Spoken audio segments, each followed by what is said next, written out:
क्या आपने कभी सोचा है कि आपके जीवन में जो बार बार एक जैसी समस्याएं आ रही हैं, उनका कारण सिर्फ जन्म के कर्म ही नहीं, बल्कि पिछले जन्म के पाप भी हो सकते हैं। अगर आप अश्विनी नक्षत्र के चौथे चरण में जन्मे हैं, तो यह कथा आपके लिए एक आईना बन सकती है। आज हम कर्म विपाक संहिता से भगवान शिव द्वारा माता पार्वती को सुनाई गई उस आत्मिक कहानी को समझेंगे, जो अश्विनी नक्षत्र के चौथे चरण में जन्मी थी। यह सिर्फ एक कहानी नहीं, यह उन आत्माओं की सच्चाई है जो इस चरण में जन्म लेकर अपने कर्मों का कर्ज चुका रही हैं। तो चलिए चलते हैं आत्मा की उस यात्रा पर, एक ऐसी यात्रा जो धर्म, अधर्म और उसकी सजा के बीच पिसती आत्मा है। अयोध्या के उत्तर दिशा में सरयू नदी के किनारे बसा था नंदनपुर। वहीं रहता था एक क्षत्रिय नाम का लक्ष्मण, धर्म से विमुख, गलत रास्तों पर चलने वाला। उसकी पत्नी सुंदर नेत्रों वाली कल्याणी, लेकिन उसके भीतर की सुंदरता उसकी बाहरी सुंदरता से बिल्कुल विपरीत थी।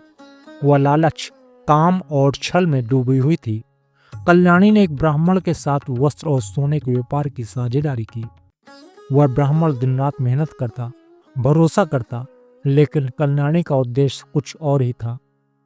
वह उसका सारा धन हड़पने का षड्यंत्र रच रही थी। धोखा धीरे धीरे महीनों में पक चुका था और एक दिन उसने ब्राह्मण का सब कुछ छीन लिया। धन गया, सम्मान गया, विश्वास टूटा। दुखी होकर वही ब्राह्मण अपने घर में मृत्यु को प्राप्त हो गया। कई दिनों बाद उसी पाप का प्रभाव लक्ष्मण पर भी आने लगा। उसका शरीर रोगों से घिर गया, रिश्ते टूटने लगे, संपत्ति बिखरती गई और आखिरकार लक्ष्मण और कल्याणी दोनों की मृत्यु हुई। लेकिन कहानी यहीं खत्म नहीं होती। मरने के बाद इन दोनों को नरक में 60,000 वर्षों तक यातनाएं झेलनी पड़ी। उनकी आत्मा पाप की आग में तपाई गई, लेकिन कर्म का हिसाब अभी पूरा नहीं हुआ था। इसके बाद लक्ष्मण को बैल और कल्याणी को गाय की योनि मिली। दोनों एक ही खलियान में बंधे हुए अपने कर्मों का फल भोग रहे थे। फिर कई जन्मों बाद उन्हें मनुष्य योनि मिली, पर इस जन्म में भी उनकी स्थिति भयावह थी। लक्ष्मण बीमार, कल्याणी बांझ, काकवंध्या, एक ही संतान के बाद मां बनने की क्षमता खो चुकी थी। जिस धन का अपमान किया था, इस जन्म में वही धन समाप्त हुआ। जिस गायत्री का अनादर किया था, इस जन्म में कोई धार्मिक अवसर ही नहीं मिला। जिस मित्र का धन छीना था, इस जन्म में एक सच्चा मित्र तक नहीं मिला। तब भगवान शिव ने माता पार्वती से कहा, इस जन्म में इस आत्मा को एक अवसर दिया गया है अपने कर्मों को सुधारने का, लेकिन क्या यह आत्मा अपने पापों का प्रायश्चित कर पाएगी? क्या वह अपने भार से मुक्त हो सकेगी? क्या वह अपनी संतानों को खोने से बचा सकेगी? अब शिव उन उपायों को बताते हैं जिनसे इस जन्म में पाप का प्रायश्चित किया जा सकता है। पहला उपाय है गायत्री मंत्र। जिसने किसी को ठगा हो, जिसके लिए यह पहला उपाय गायत्री मंत्र का 1,00,000 बार जाप। आज के समय में हर कोई 1,00,000 जप नहीं कर सकता, लेकिन प्रतिदिन 108 बार जप किया जा सकता है।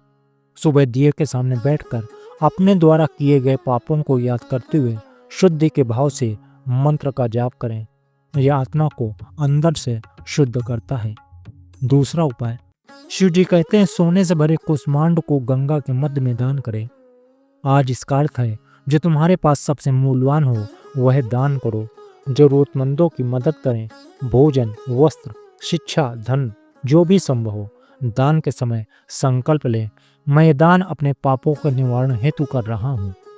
तीसरा उपाय, हवन। गोलाकार कुंड में हवन करें। आज घर में छोटा सा हवन ही पर्याप्त है। गूगल गाय का घी, तिल, जौ और गायत्री मंत्र से आहुतियां दें। हवन पापों की ऊर्जा को जलाता है। चौथा उपाय, गुरु ज्ञान का सम्मान। सोने चांदी के दान का अर्थ है जो ज्ञान देता है उसका सम्मान करो। अपने गुरु, शिक्षक, बुजुर्ग, छात्रों की सहायता करो। किताबें दान करो। किसी विद्यार्थी को पढ़ाओ।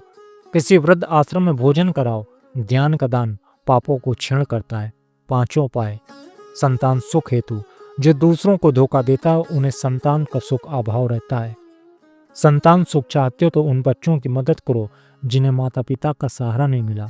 अनाथालय में भोजन, शिक्षा, परवरिश में सहयोग करो। निर्बल बच्चों को सहारा देना संतान सुख के द्वार खोलता है। भगवान शिव जी कहते हैं, यह सृष्टि कर्मों से बंधी है। कर्मों का फल अटल है, लेकिन प्रायश्चित भी उतना ही प्रभावी है। अश्विनी नक्षत्र के चौथे चरण में जन्मे लोग यदि अपने जीवन में आर्थिक संघर्ष, रिश्तों में कटुता, संतान सुख का अभाव, मानसिक पीड़ा महसूस करते हैं तो उन्हें अपने कर्मों की गहराई को समझना चाहिए और इन उपायों को अपनाना चाहिए। अब प्रश्न है, क्या हमने किसी के साथ अन्याय किया है? क्या हमने किसी का अधिकार छीना है?